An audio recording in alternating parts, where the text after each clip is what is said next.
welcome to the show. My name is Mason. I am joined here by my very good friend, Jordan. Hello. I've known Jordan for a few years now. We went to college together. We've seen each other's films all the way through. So I thought it would be really cool just to kind of start off a series of, interviewing people I really respect and who I think have a lot of work to speak about. Jordan has agreed to be the guinea pig for the first episode here. So how are you doing, Jordan? Doing pretty good, man. Just living life to the fullest, I guess. Doing your thing, eh? Trying to get things going. I don't know, whatever that What means. are you working on lately?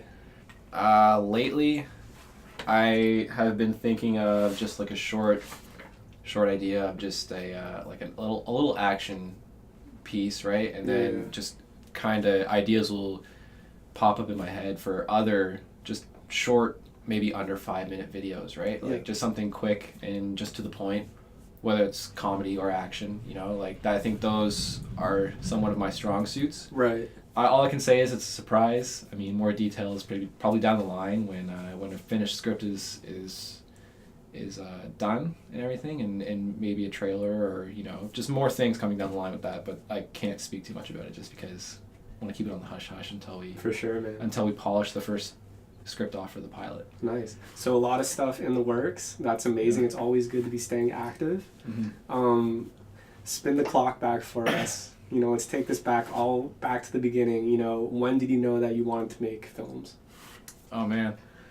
Okay, so I guess I'll just start like a little bit back than that, right? I grew up in a small town in Nova Scotia, in Lunenburg, and I was bouncing all over the place of what I wanted to do, right? Okay. Like when I was older, maybe close to 10 or so, and in 10 to 13, I was like, oh, I want to get into video games. I want to make my own video games and stuff like that, right? And I love to play hockey. I want to play hockey, and it's just all over the place in terms of what I want to do with my life, right? So moving here to London, and I started in grade 6 here.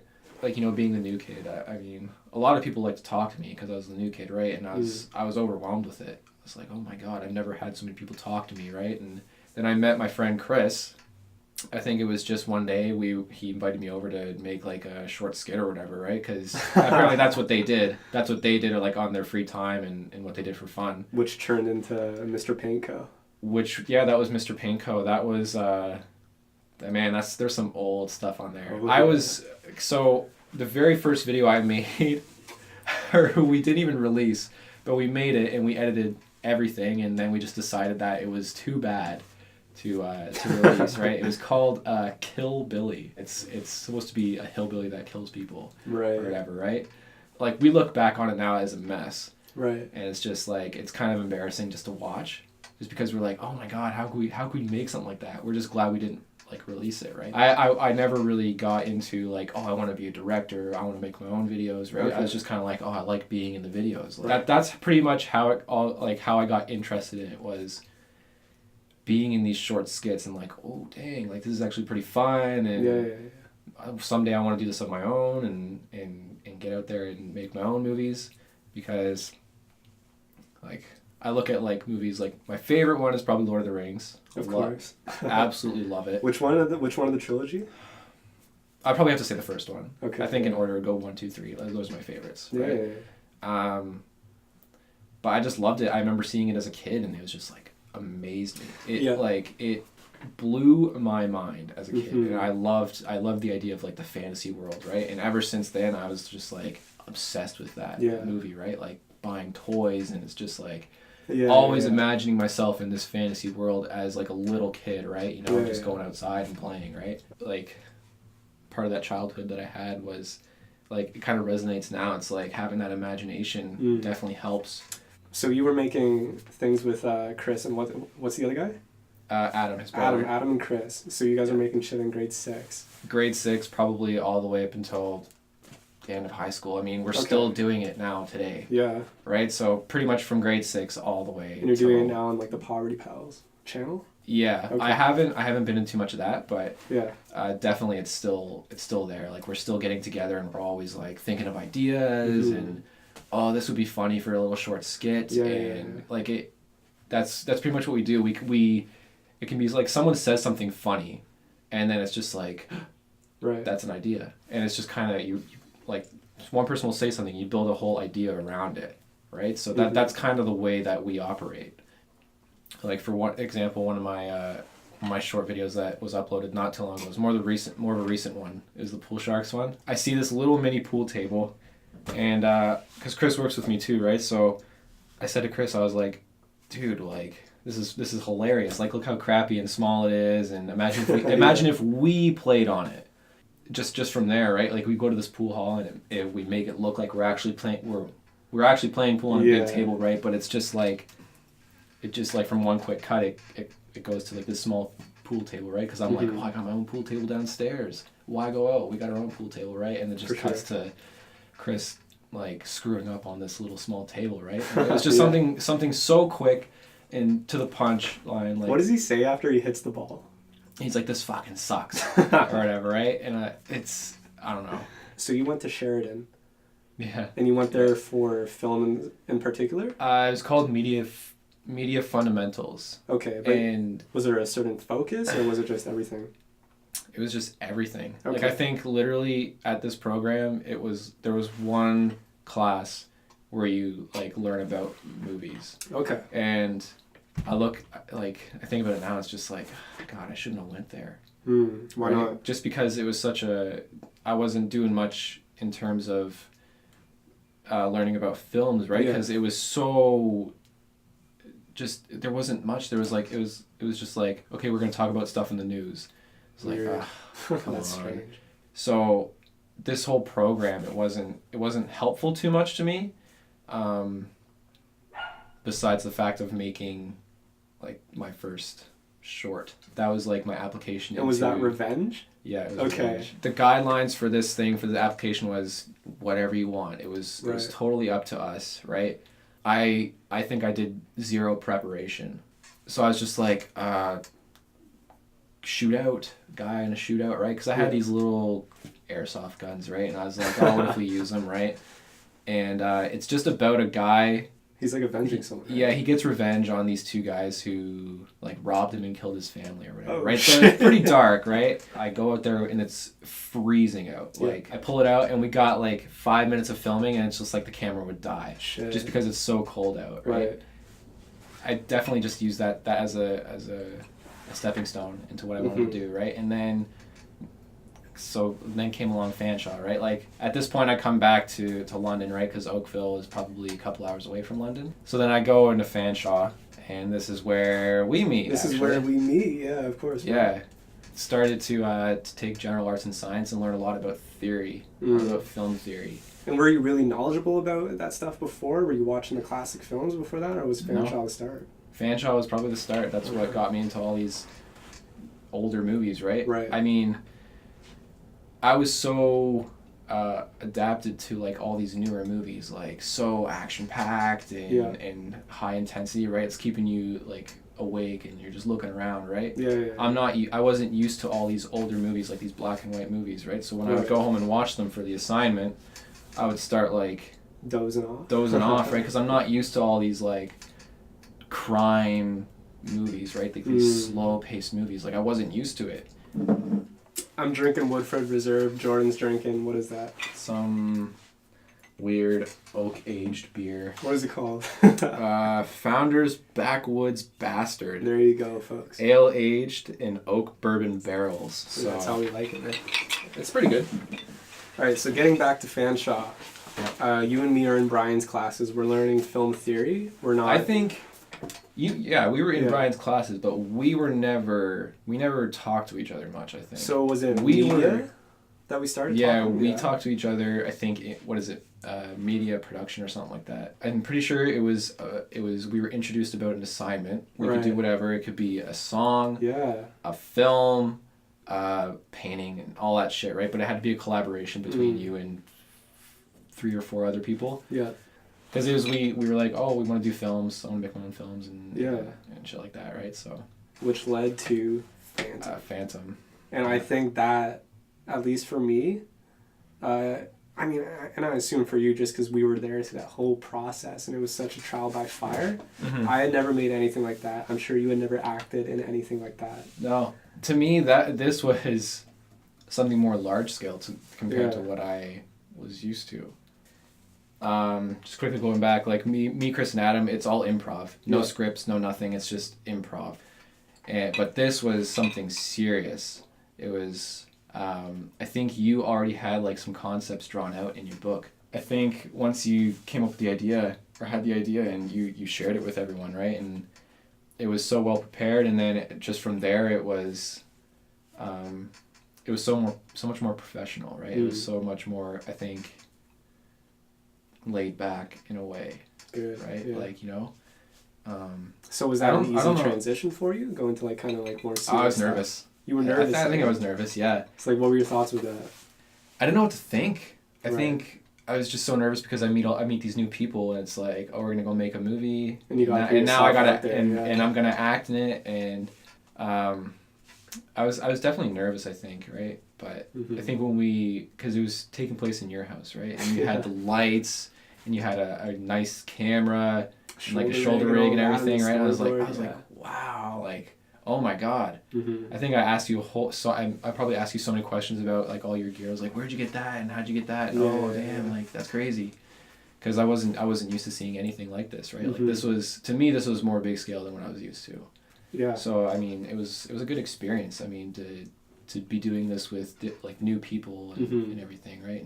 And seeing it in the class for the first time when we showed it, like, what was your reaction? What did you think? Man, I'm really bad with watching myself. Yeah. Like in a video, like I think every time I always like, and just like I always get like a little sweaty, right? I'm like, oh God, I'm showing this in front of people, or like, what are they gonna think, right? Yeah. And doing this in front of a huge class, like not a huge class, maybe about close to 30 people or so. Yep. I didn't know what to think. I was just nervous, and I didn't look out at anyone. I was always watching the thing and watching the projection of everything, and then when the lights came on, everyone loved it. Yeah, dude. Like, got like a few compliments after. It was like, oh my God, I love that. I mean, it was a great experience from start to finish. I mean, being there for showing it, and it was just like the whole applause, and it was like, that was great and everything. I was like, oh damn. So let's go into some of the projects that we did while we were in that class. I'm thinking, like, what are we going to start off with here? The one, like, weird psychological one I tried to do. You want to delve into that? That was called The Inside? That was just called Inside. Okay. This is where I tried to do a lot of preparation, right? I had the script and everything, right? Yeah. And then I was like, the original idea was this, like, small group of teenagers, probably 16, 17 or so. They're in high school. They all get together for a little party, and this new weird psychological drug props up in the streets, and one kid has one for everyone, and they all take a drop of it, and it's just each character is seeing something totally different, right? And so he takes it, right, goes into some weird hallucination, sees some guy in like a weird white mask, and he proceeds to follow him into the back, where he eventually kills himself. I think this was one of the first times we got used to the black magics, I think. Yeah. I went to my old high school where all these drama students, like, I contacted. I was like, that's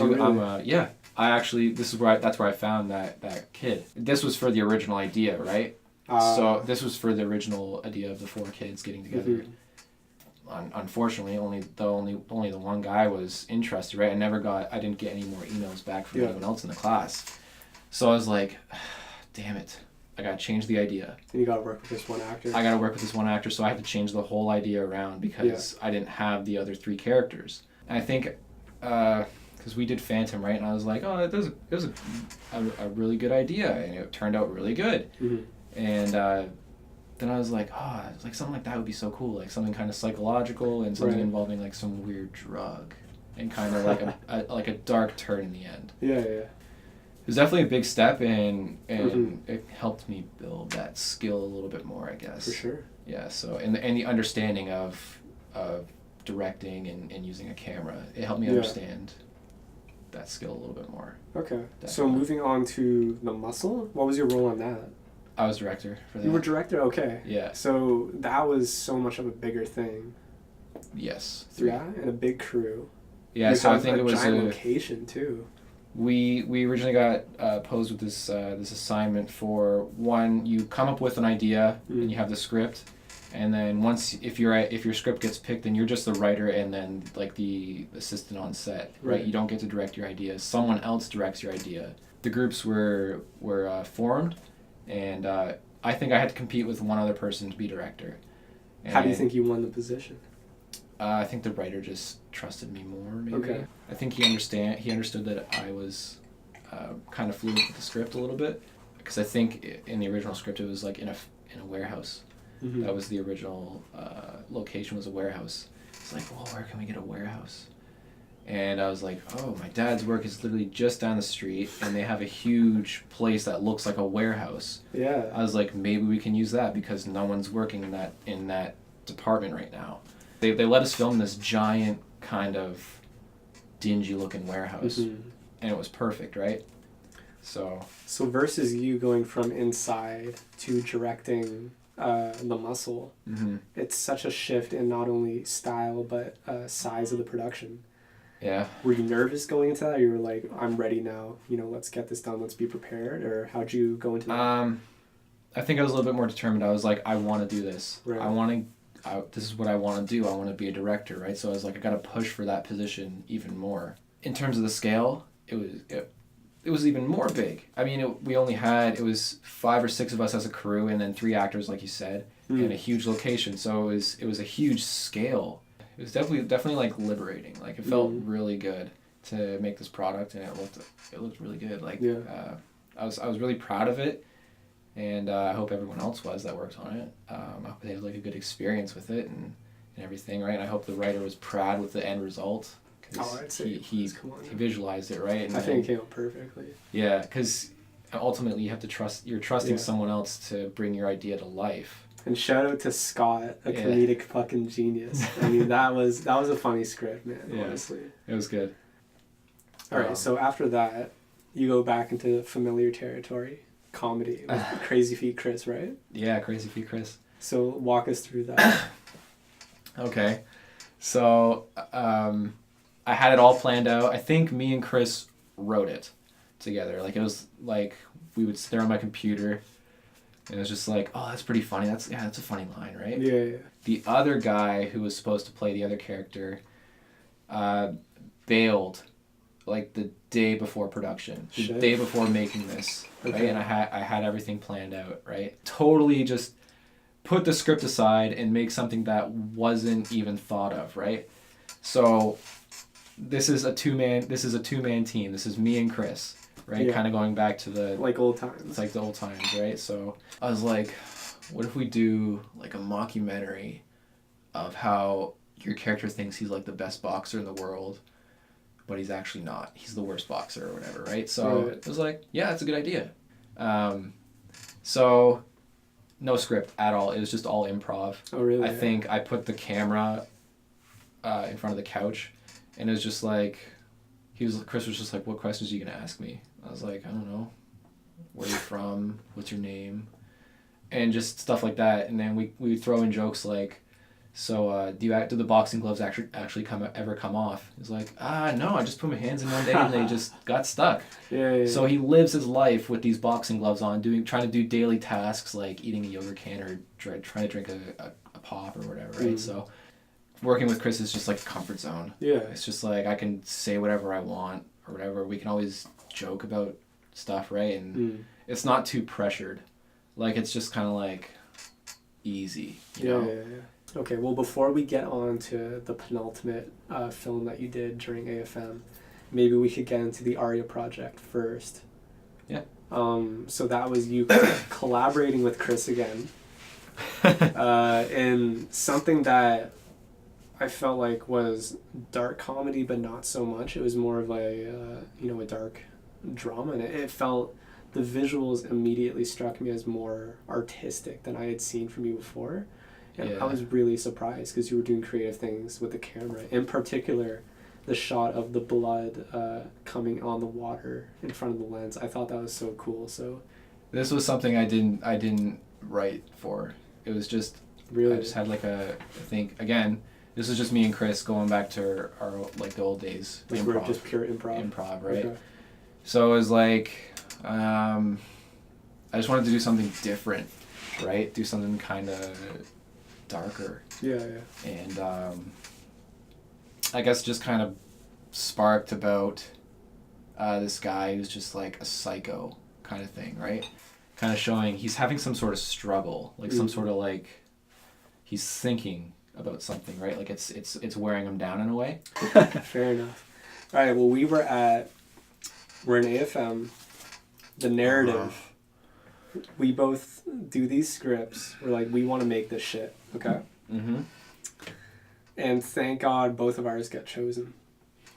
So here you are, the big fucking thing. You're working with all these new actors. You got all this amazing equipment. You got this dedicated crew. We are at Lotto y Mano. Walk us through the process of that. Okay. So, all right. So Lotto y Mano. I'll start with the very beginning stages of it. It started out as a couple who lives in a house, like like a young adult couple or whatever that lives in a house, and they come home. Or no, she comes home with like groceries, has a lottery ticket in it, and she scratches it off, and she discovers that she's a winner. Right, and then the couple's like, "Oh my God, we both won!" Right, and they're both ecstatic that they won the lottery. They don't have any differences or whatever, and it's like as soon as they're like, "Oh my God, what are we gonna do with the money?" And then they get like a ring at the door, and it's like a neighbor like, "Oh, did you hear about the jackpot? Ooh. Did you hear about the jackpot for the lottery?" They're like, "Oh no, we didn't hear about it. No." But they're having all these incidents where the neighbors around them have found out that they somehow found out that they won the lottery. Right. And it just turns out that it's an angry mob of neighbors outside, and it's just it was like a battle royale scene, right? Like this young couple fighting for their life against this angry mob of neighbors, right? That was the very original idea of Lotto y Mano. And then it changed quite a bit. Yeah. I think when I had the script, I think we were kind of talking to our professors about it. Like I think they read them first. Right. I'm pretty sure, right? And he's like, and our professor told me that he's like, just think that how hard it's going to be to get a mob of people to be in your little short film. Sure. I was like, a mob of people. What about a house full of students, right? And I was like, that can work. This can totally work. I think I settled on around 5 students, and it was totally based around the idea of pitching it to students in our age group, right? So I was like, roommates works, right? So it was totally doable. And then I totally reworked the script to these 5 students, one of which is a couple. They find out that they win, right? But even the couple is having like their own little dispute. Like the girl scratches, she's like, "Oh my God, I won." And then her boyfriend is like, "Well, we won." She's like, "But it's my ticket." You know, it goes back and forth. Like, so this couple is even having their own conflicts, right? And then the roommates start to hear about their little argument and like, "What's going on?" "Oh, nothing. What's behind your back?" "She's got the winning ticket," or whatever, right? And so that's how it pretty much changed, right? Okay. And so before we get into filming, we had a day where all the actors had to read the script. Yeah. What did you think going into that? So when I had the finished script, it was, dude, my heart was pounding. I was extremely nervous. Like compared to everything in the past, I was like, oh my God. And I must have been like, my boy, like get ready. I think as I was listening to it being read, it felt good hearing it from other people. Yeah, like, for sure. For obviously reading out the parts, right? And then spoiler alert, everyone was fucking laughing. Like people loved it. It was a great sign of relief. Like it must have. People were laughing. Like everyone from the class was laughing. Like at least from their class, and some of ours too. But I was like, holy shit! this is crazy. Like So the whole day. I gotta quickly change my glasses because these fucking studio lights are blinding me. But something I've never even thought about until now. These are a bit too big of a change from the glasses I was just wearing. So you get such a good reaction from the live reading of the script. Mm-hmm. Did that give you any kind of a confidence going into the actual filming? For sure. Yeah. I mean, it wasn't when it was read, it wasn't for sure picked. Right. So I think I got the email, and I looked at it, and I was like, oh shit, the list came out, right? Yeah. I was staying there with my mom, and I was staying there with Chris. Oh, really? Because I think me and Chris were about to head out somewhere. It was either to work or to go just hang out or whatever. Yeah. So I was staying there with Chris, and my mom was there, and I was like, oh, the list came out for the picked scripts, and I opened it, and I was like scrolling, and I was like, it got picked. Yeah. And then me and my mom were both like so ecstatic about it, and she was so happy for me and everything. Nice. And then me and Chris were like so excited for it now. Did Chris know he was going to be in it at that point? Oh yeah, no, he was for sure in it. I was like Okay. the character for Chris. I was like the character Chris Is you? is locked. Yeah. So 2 of them were locked, which was Chris, and then the character Duncan, which was played by Emma's brother. So they were locked. I was like, oh, your brother's... Yeah. Because, like, the character for Duncan, he has to be, like, pretty muscular, right? And, Yeah. And, you know... buff, That's probably right? one of my favorite characters. He was fucking hilarious. Especially the sugar glass part. Yeah. I had my cast. I had my cast all lined up and good to go. Mm. And I guess then came the whole filming part of it, right? So... Which I was cinematographer on. Yeah. How did I end up in that position? I totally forgot. I wanted you as my cinematographer. Okay. I had someone else, but then I pushed for you to be my cinematographer Cool. because I knew that I could trust you. I think I came to you, I was like, dude, do you want to be on my... do you want to be my cinematographer, right? Because I think we were all looking at the schedule, right? And... You didn't have anything in that first block, so Right. I was like, dude, do you want to be my cinematographer? Because I can trust you, and then I pushed for you to be that, right? And I got you, right? And I was like, perfect. And that was Perfect. such a fun experience. My favorite memories from that are the fights. Just like all the wackiness, and it was just such a fun set. Yeah, and then the first day of filming was crazy for me. I think I was waiting. Was it? there. Why? I was waiting there for... I woke up super early. I had everything kind of set outside, like set aside, so like scripts and sides and everything, right? And the storyboard and the shot list and everything, right? So everything was planned out and done, right? So Right. And I bought all these fucking snacks and everything for people to kind of keep themselves... I remember the like- snack room, yeah. That was so cool.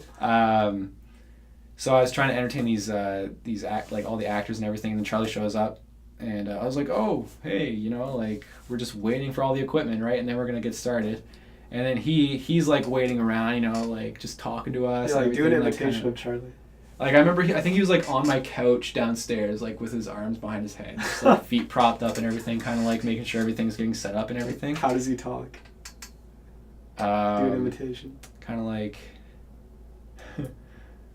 yeah, that looks good.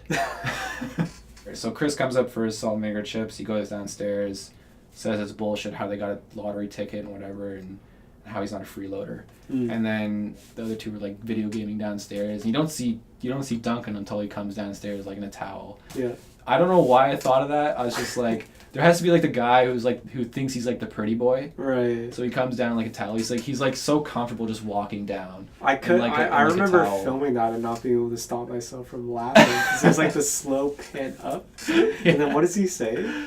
He's like, Kept fuck. you waiting, huh, or some shit like that, or what does he say? Back already, eh? Yeah. That's it. Back already, eh? It was so good and like reassuring to have a crew of people, because there was times where everything was just kind of like I was thinking about things too much, right? And then Was the crew a support for you? oh, for sure. Yeah. I mean, having like it was like you, Griffin, like Amanda and everything, right? It was just like Like I was like overthinking something, right? And then Griffin comes in, he's like, well, what if we do it this way? I was like, perfect. Right. So, but other than that, the 3 days went by pretty smoothly. I think it turns out that we were missing a few scenes. But it came together seamlessly. Yeah, it was nothing we couldn't figure out. The editing process was pretty smooth. I think me and Griffin we would sit there for hours on end. I was trying to get shit done. Trying to get it finished and polished off and everything, because the film festival is coming up and this is the big event. This is huge. Oh, right? Yeah. That was like the Oscars for us, man. It really came down to like the wire for me and Lotto y Mono. I was trying to get a hold of my sound guys. I was like, guys, we need to do this. I will literally stay all night, pretty much. We had the programs when we were at the film festival. I guess it was good to see all the people that I invited out there, you know, like my family and friends, and, you know, like, I can't wait to see it. And I see all the actors there and they're all excited to see it. And my heart, I was so nervous the whole time, dude. What was your feeling as soon as the film, you know, that it was yours came on? So I looked at the program and I saw. Oh, you knew it was I knew the lineup, right? So after the one film was done, I was like, "Fuck, it's coming up, right?" And it was like so dead silent, because his film ended, and then I was like, "Oh, mine's next up, right?" And I was like holding my breath until I saw my logo. So I was holding my breath, and because it was a black screen, I was like, right, and then my logo fades in. I was like, oh, right, like a sigh of relief, right? I was like, oh, thank God, right? Man, I can't explain how happy I was the whole time. Because people were laughing their ass off at that. Yeah. Like it got a good reception. I was extremely happy. The first laugh that ever came from that was when Chris screams from losing Mortal Kombat or a fighting game, right? That was the first laugh. And it was almost constant throughout the film. I couldn't even hear it. I couldn't even hear the dialogue. I couldn't even hear the sound effects. Because the laughing was so many people were laughing. Yeah. And I'm not trying to humble brag or whatever, but it's true. Like I could barely hear shit. I can attest to this. I could barely hear shit, right? And I was like, holy shit! Like listen, like people listen to it or whatever. And the whole time it was just, I couldn't stop smiling. My cheeks were hurting by the end. Like I was so happy, and it was just the reception that it got. And then once it was over, it was just people loved it. And what did you feel like once it was over? After all of that flushed over you, you know. We go out for the second intermission, and dude, it felt so good. Like I go out there and then people are like, "That was amazing," right? And then one of the professors comes up and she's like, "How did you feel about that? That was awesome." And I was just like at a loss for words. Our comedy works. Like we discovered that after that moment. It was like, of course, yeah. It was like, holy shit, people actually laugh at it. And comedy is such a hard thing to get right with such a broad amount of people. So you guys hit the nail on the head. Yeah, dude, it felt so good. I think I was sitting beside Chris. Were you beside me too? Yeah, you were beside me too. Chris was over here. I think you were beside me, right? Yeah. So it was. I think like every now and then I go like, Chris, like, holy shit, right? I would just like smile and we would like laugh at it because so many people were laughing at it, right? Yeah. What was Chris's experience too with that? He loved it. I'm pretty sure. Yeah. So I'm pretty sure he had just as good as experience as I did, right? Have you felt anything like you felt that night before? Not really. I'd say